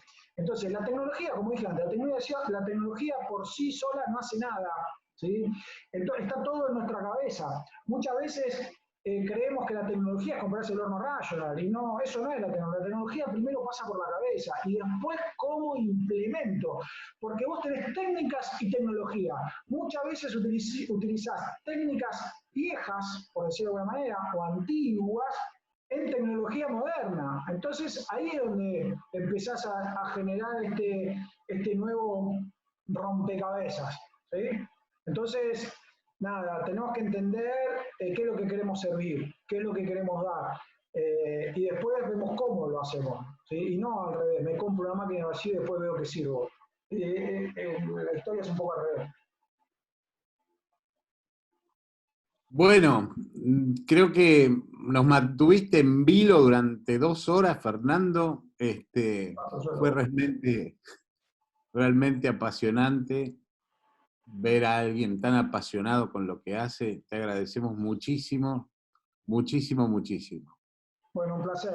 La verdad, estas cosas, este es otro empujón que nos dio nuestro amigo el coronavirus, ¿no? Estos formatos que la verdad están buenísimos, que se empezaron a hacer mucho y la verdad que son muy productivos. Yo siempre recomiendo, recomiendo leer, recomiendo investigar, recomiendo seguir siempre avanzando, ¿no? Esto es como, viste, cuando te dicen, no, los médicos están toda su vida aprendiendo, los cocineros también tenemos que estar toda nuestra vida aprendiendo, y creo que estos formatos son espectaculares, ¿no? Uno puede hoy escuchar una charla de tipos que realmente tienen mucha experiencia y no necesariamente tengo que estar ahí con él, ¿sí? Y esa cosa que nos está, digamos, movilizando un poco, ¿no? Esto de decir, pero si yo le puedo absorber a esta persona todo ese conocimiento y no me la crucé, digamos, estoy a 5.000 kilómetros.